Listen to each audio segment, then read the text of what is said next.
Biden and director of the National Institute of Allergy and Infectious Diseases, Dr. Anthony Fauci. Dr. Fauci, great to see you again. מכיר היטב את נתניהו, לא הפנה לו מבט ולא לחץ את יד. You need to get to go. I need to be able to get where you need to go to do the work and get home. Try to get as much oil on the market as possible.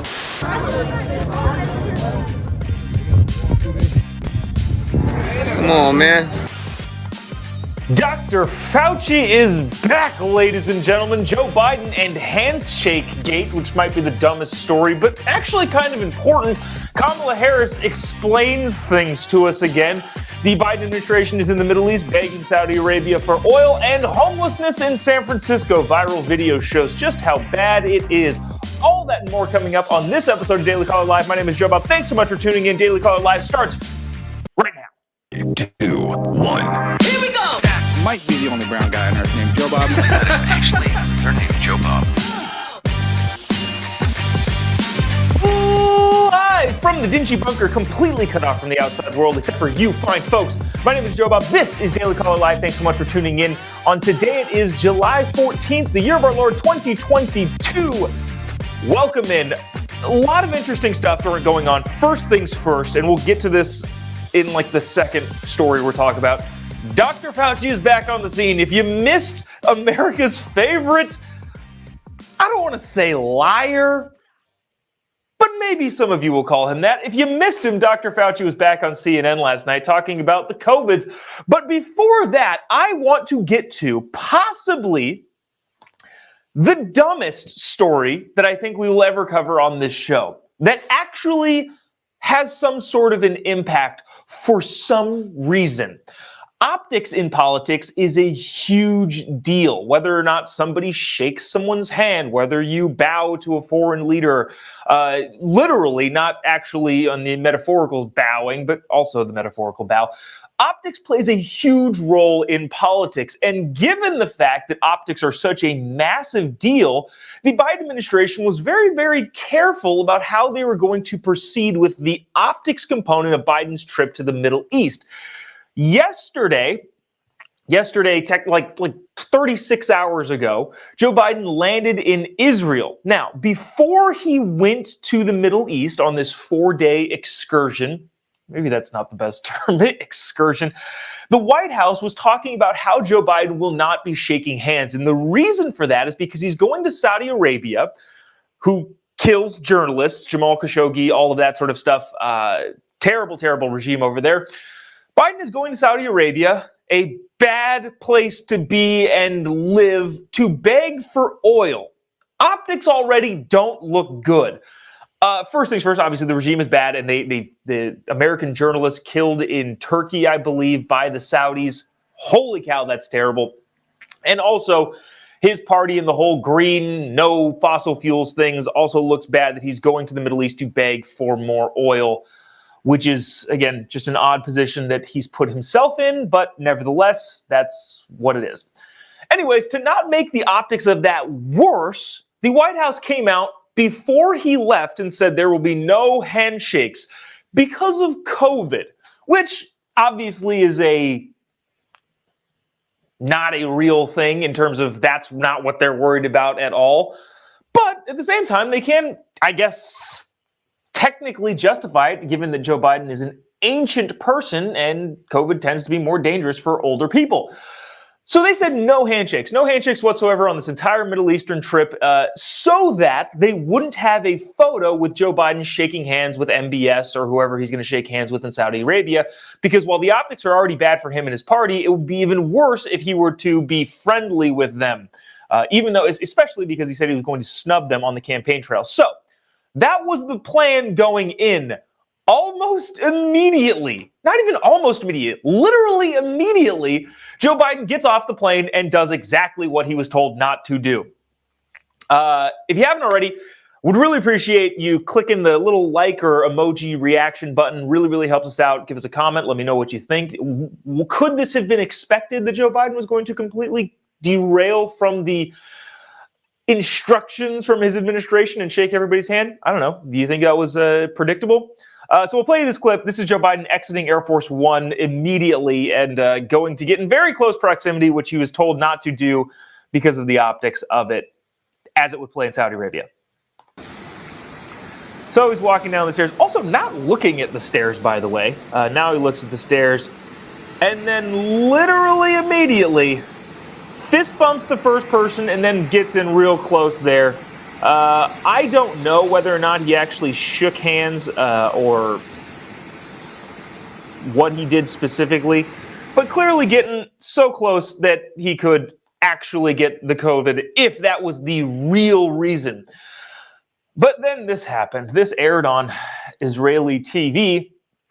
Again, by the way, just so you know, I am aware that this is a stupid story. I fully acknowledge that. But it is kind of interesting, especially again on the world stage, given the fact that they said he will not be shaking any hands. After he gets off the plane and makes his way to the Israeli leaders, Benjamin Netanyahu is there, the longtime prime minister of Israel. He fist bumps the current dude and then does this. אם שמתי לב נכון, הנשיא ביידן שמכיר היטב את נתניהו לא יפנה לו מבט ולא לחץ את ידו. Long, prolonged handshake brings him in close. Oh, whoa, forgot that clip was in there. But the president just... So now I don't know what to do. So now he's going to Saudi Arabia and, again, going to beg the Saudis for oil, which is not the best position for the United States to be in, which that clip next is... That's actually mind-blowing that they're out there saying that. But now I don't know what he does. He's shaking people's hands already, so now it's going to look bad on the national stage if President snubs Saudis, and maybe they're not going to give us as fair of a deal as they would have. And the optics and the implications of this are wide-reaching, and we won't know what they are until it actually happens. But geez, dude, if that's what you're... Anyways. So this was actually kind of interesting too. This is, I believe this was on CNN. I'm not entirely sure. Shoot, I'm sure we'll all find out together right here. One of the spokespeople for the Biden administration was talking about why he's going to Saudi Arabia, and this is ironic. Let me know in the comment section why you think it's ironic. It's pretty easy to guess here, but this is explaining why he's going to Saudi Arabia. Check it out. Look, the president right now is in the Middle East because he wants to try to get as much oil on the market as possible. That is the way that we will bring down prices. The president is in the Middle East to try and get as much oil on the market as possible. That is how we will bring down prices, said Biden administration official. No word yet on whether or not they are asking domestic producers how they can ramp up their production. Don't know when that meeting is. There's been a lot of talk on Twitter about the Biden administration saying, hey, you need to build more refineries and retailers need to bring down their prices and all that sort of stuff. But yeah, no big formal meetings with the domestic producers. We'd rather go to the journalist killers in Saudi Arabia and beg them for oil. You know what would be better? Maybe we should go to Venezuela and beg them for oil as well. Oh, let's get to this. This is going to... You know what? If you weren't irritated already, sorry. A little bit more irritation coming your way. I had the Eminem Guess Who's Back Real Slim Shady song playing in my head all morning as I saw late last night that Dr. Fauci is yet again making the rounds. The BA2, B1, I don't know, the new variant of the CCP bat fever is floating around the United States. I still have yet to know anybody who's been even hospitalized, let alone died. Actually, you know what? No. Shoot, I can't even remember. Bottom line here is that nobody's really paying attention to this. It's going to affect people. It's going to be here forever. It's going to be around. Get the shot if you want to. Don't get the shot if you don't want to. I don't care. Live your life however you see fit. But with cases rising, Dr. Fauci was back on CNN, and some of the things he said were a little bit interesting. But we'll just play the clip. Actually, before we play it, a little call to action here. If you wouldn't mind clicking the little like button or the little angry button. Maybe seeing Dr. Fauci's face enrages you and you want to click the little angry button. Feel free to do so. And also would really appreciate it. Lets us get to more people and the way the algorithms works. It really, really does help us out. So if you engage with the post in any way, shape, or form, we appreciate you doing that, especially clicking that little share button. Really, really helps us out. Watch this first clip from Dr. Fauci on CNN. So this is something you don't want to panic about, but we really need to pay attention to it because there are things that we can do to blunt that. I mean, we still don't have as many people vaccinated as we need, only 67% of the population. Only half of those are boosted. We need to be using the mitigations that we have available. Masking where appropriate, vaccinating people who aren't vaccinating, and boosting people who are ready and eligible for their boost. We can do that, but we're not doing it to the extent that we should be doing it. Okay, so nothing new in that clip. Typical standard old Dr. Fauci. Let's go ahead and play this next clip. And again, let me know. Geez, wow, a lot of people in the comment section. Very excitable by the even presence of Dr. Fauci, which is understandable. He's been wrong /and/or lied on numerous occasions. Check this out on what Dr. Fauci thinks we should do. Should people be masking indoors again, given the extra infectious nature of this new variant? Well, as the CDC makes it very clear, depending upon the density of infection and the dynamics of infection in the place where you live, and you see, if you look at the map, where just a couple of months ago it was a lot of green and some yellow, now we're seeing a fair amount of orange, which means you really should, in an indoor setting, a congregate setting, be wearing masks. It's just the appropriate thing to do to protect yourself and your family. Jeez, dude. Okay, so you heard it. I don't need to repeat it. It's just the right thing to do. So the whole follow the science crowd hasn't been following the science really at all. Actually, you know what? I lied. They have been following the science. They've been following it by like 6 to 8 months and been slow to react to anything new coming out. This new variant of COVID, by the way, just again, it is a real thing. COVID is a real thing. If you're one of those people that says COVID isn't real, yeah, I don't agree with you on that one.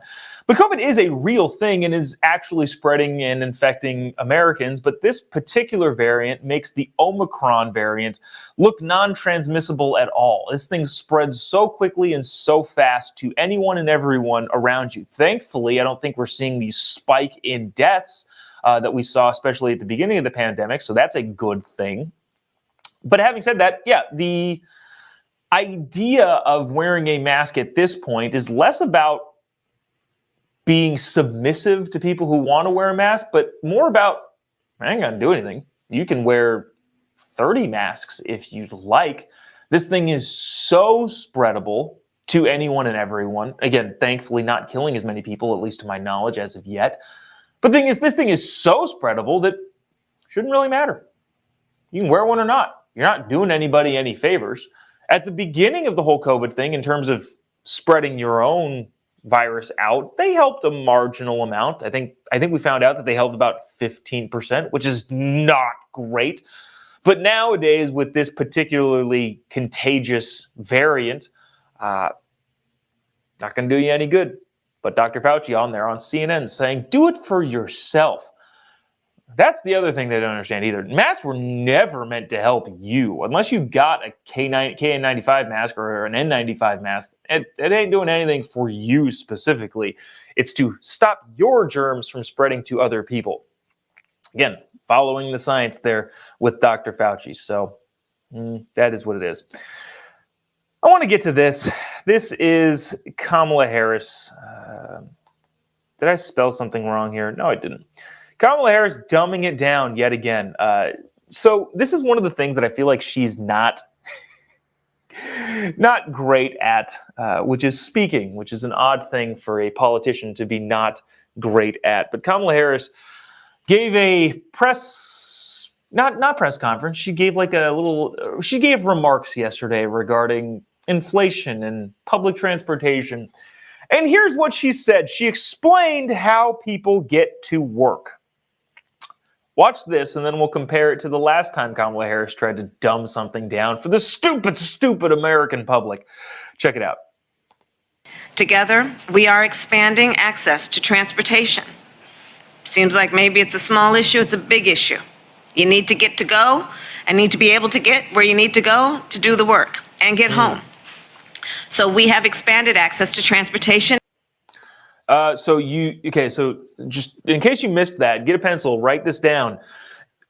In order to get to work, you need to go, you need to get there, you need to do your work, then you need to get home. I know that was probably a lot to take in, but I think you can comprehend it if you really, really tried. This is a fun comment from Ad saying, "The word salad queen." Yeah, that's about what she is. Holly says, "What the?" Yeah, I don't know. We're all, who knows? Who knows what she... Does anyone else find this insulting? I'm curious in the comment section. Let me know. Do you find this insulting that Kamala Harris continues to dumb things down? Right now, I want to play this clip that she had on the radio when Russia first invaded Ukraine and was talking about what was going on there. Apparently thinking the entire country, or especially the people that were listening to that radio station, were just the dumbest people in the history of the world, I guess. Listen to this and let me know. I don't know. Maybe we'll put a poll up on this later on. Is this worse? Was her getting to work explanation worse than her what the heck is going on in Ukraine explanation? I don't know. You tell me. Watch this. So Ukraine is a country in Europe. It exists next to another country called Russia. Russia is a bigger country. Russia is a powerful country. Russia decided to invade a smaller country called Ukraine. So basically that's wrong. So Russia is a country. Ukraine's also a country. Russia decided to invade Ukraine. And so basically, that's wrong. I don't know if Kamala thinks we're just the dumbest people in the history of the world, but that's apparently how she continues to explain things to just the dumb American public. You know what? There are some comments on here that I just will not tolerate. Gina asks, has she been hanging out with Hunter? Question mark. You know what? I don't think those claims can be substantiated, Gina. I don't know that we should be talking about whether or not Kamala Harris had been hanging out with Hunter Biden. I will not have this sort of buffoonery on this show. But another Kamala thing that I think I wanted to touch on before we move on to the SF homelessness stuff, which really just honestly takes a damper out of the show here, just really brings it down for a little bit, was another Kamala Harris clip from 3 years ago. Somebody pointed this out. This happened 3 years ago, yesterday, I believe.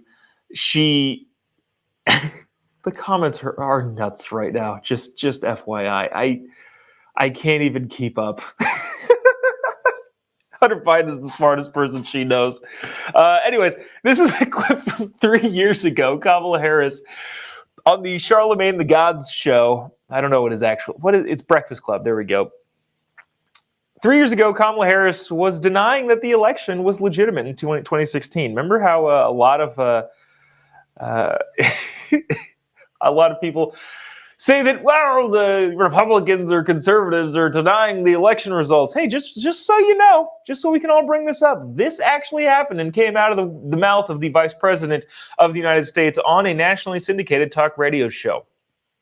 Is she also clumped in with the election deniers? Oh, also, by the way, before I play this clip really quick, if you wouldn't mind just clicking the little reacting buttons, whether you're reacting angrily or happily or sadly, whatever it is that you might be feeling, maybe you just like it. Really, really does help us out if you click that little like button.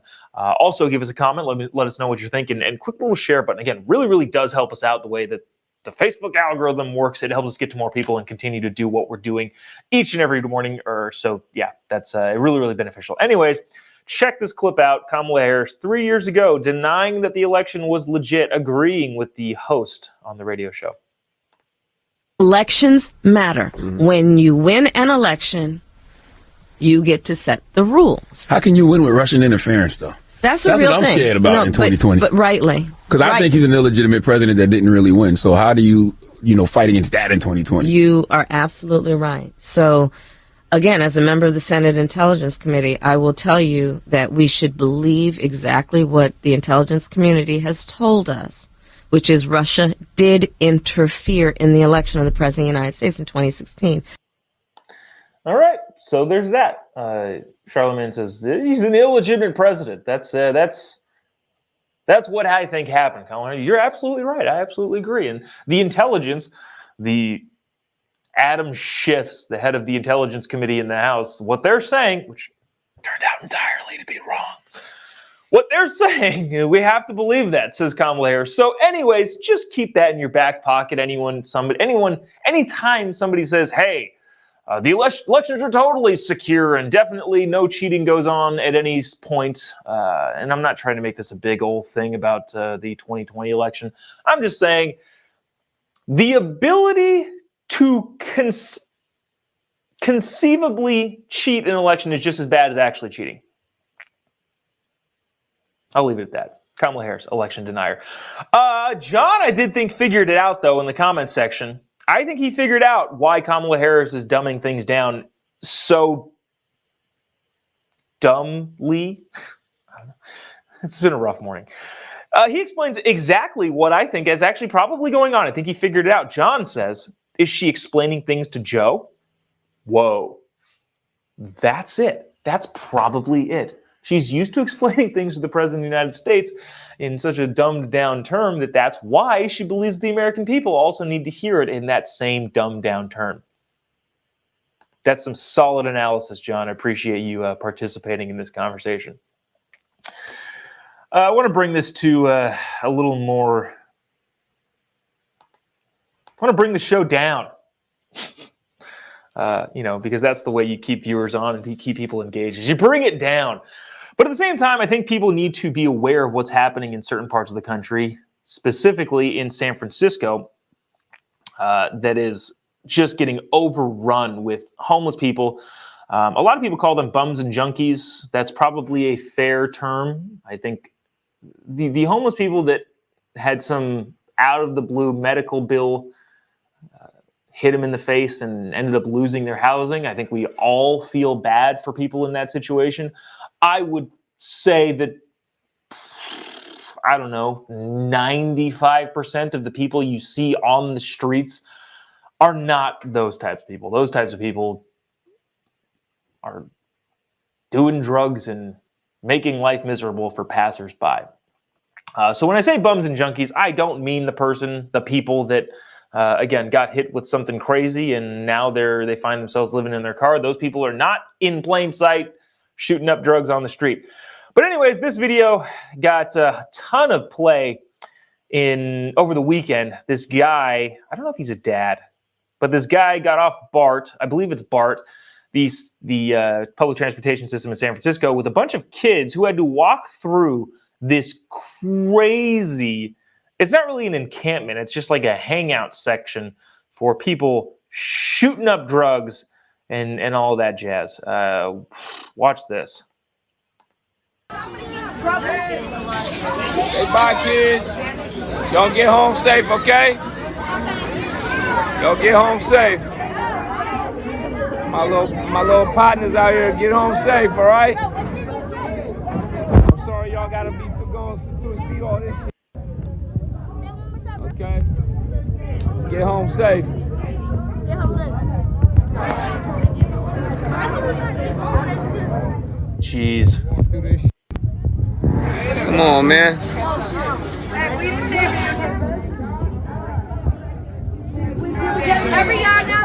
These little kids got to walk through this shit. It's crazy. So just to go without saying too, it is possible to feel empathy for the people that are on the streets doing that sort of stuff. I don't want them to be there. They probably don't want them to be there. Their families definitely don't want them to be there. But at the same time, you can't just let people do that in the streets where children are walking by. Last week, San Francisco implemented a 6-month, $3 million program that will see community workers rather than police respond to low-level emergency calls about the homeless. But many on Twitter, where the video has been seen, this video specifically has been seen 40,000 times, don't hold too much hope that the city can improve anytime soon. Yeah. This is from the San Francisco Chronicle. I don't believe in silent letters. On the night of February 23rd, 2022, the city counted 7,800 homeless people in San Francisco. 4,400 of them were unsheltered, which is about 0.5% of the population.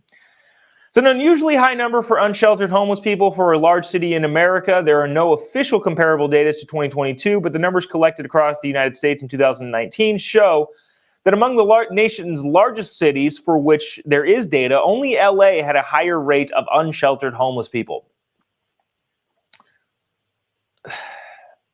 We can continue to dig on into this article, but basically San Francisco is putting more and more money into what a lot of people are now calling the homeless industrial complex, the never-ending money pits sent by super lefty cities to organizations and quote-unquote nonprofits that don't actually do anything, make huge money, and profit off of the piggybacks of homeless advocates. The bottom line here is this. The homeless people that, again, got hit with some big financial something that happened and find themselves without a place to live are not these people. When we talk about bums and junkies, we're not talking about somebody who had some sort of medical problem that caused them that unfortunately got them booted from their home. That's not what we're talking about. We're talking about people that are doing drugs, meth, fentanyl, out on the streets in broad daylight, and nobody's doing anything about it. That is what everybody who's complaining about this issue is complaining about. I don't want to know if I want to get into this entirely. Let me know in the comment section if this is like at all pertinent to you. To go on a brief little tangent here, where was I? I was at a wedding a couple weeks ago, and I was talking to a friend's brother who, smart kid. But we got to talking about homelessness in the Seattle area and in the San Francisco area. And he talked about the amount of housing. He said the homelessness is directly correlated, and he said he read a really in-depth paper that studied some numbers and statistics on homelessness being directly related to the amount of housing in a particular city or community. Obviously, I was kind of like, yeah, if your push is to create more government housing, that's not at all, I don't think, a good idea. We've seen places like LA, San Francisco, Sacramento, a lot of California cities, because I happen to live in California, spend millions and millions and millions of dollars building like 4 units. I think like the average unit of an LA homeless shelter is like 3 times as much than a contractor would build a normal unit. But here's where I actually found a disconnect. And as long as we're being fair in our approach to this sort of thing, the disconnect was that when he said the term housing, he didn't mean the same thing that I thought he meant when he said housing. When people talk about, and maybe this can bridge the gap here a little bit, because I think this has a lot of capitalist, less government values entrenched in it, ultimately. When he was talking about housing, and I was talking about housing, it seemed like we were talking past each other for a long time until we figured out that when I was talking about housing and thinking that the left side of the aisle, or the more quote-unquote empathetic side of the aisle, was talking about government housing, that wasn't actually the case. What he was talking about, at least that I understood that he was talking about housing in general. And the fact that government agencies and cities and counties are making it more difficult for contractors, private sector for-profit contractors, to build housing. And that's also an issue. In which case, I think we actually might agree. If we're talking about housing, not in the sense of government-built and government-subsidized housing, but housing overall, including the lack of ability for builders to build more because of government regulation or this or that, whatever, I think we can actually maybe make some headway in terms of, if housing is the direct cause for homelessness, we can increase the housing supply. Again, I'm not for the government funding and subsidizing more housing for drug addicts. That's not what I'm saying. What I'm saying is that if we're all talking about the same thing, and housing is an overall encompassing broad scope of builders and contractors and developers building for-profit private sector housing, not public subsidized housing, then maybe that's the disconnect. Maybe some of the people that are on the quote-unquote left using the term housing are just not explaining what they mean well enough for us to be able to have a broader conversation about, hey, maybe the government just needs to get out of the way and let people do their thing. I don't know. I don't know if that was worth it going on that little diatribe there, but that was an interesting conversation that I had with a bright young man who tended to be pretty versed in that particular issue. Anyways, I'll stop rambling. The homelessness situation of people shooting up drugs in the streets where kids are walking by in San Francisco is ridiculous, and somebody needs to do something about it. Let's see. That'll do it for us today. Trying to think if there's anything else that I was wanting to bring up today. Can't think of it. So yeah, we'll do it. We'll wrap it up. Appreciate all you watching. Anybody who, if you haven't already, click the little like button, the little share button. Really helps us get to more people. Continue doing what we're doing. And also, if you haven't already, give me a follow on any of your social media accounts. I know you have your phone sitting right next to you, or you might be just on your phone right now watching this. Click the little like button wherever you are. But also, you can give me a follow on any of your social media platforms: Twitter, Getter, Instagram, YouTube, Facebook, Truth Social, Ibble, all of them. One of these days, I'm going to get it down to where I can do all of them in a string at once and not have to like stop and think about things. But yeah, wherever you tend to frequent social media accounts, you can give me a follow there. Just type in Jobob, probably the only brown guy that pops up. It's going to be me. So that's going to do it for us. Appreciate you again sticking around, tuning in. We'll see you tomorrow. Hopefully bring a lighter fare to bring us on into the weekend.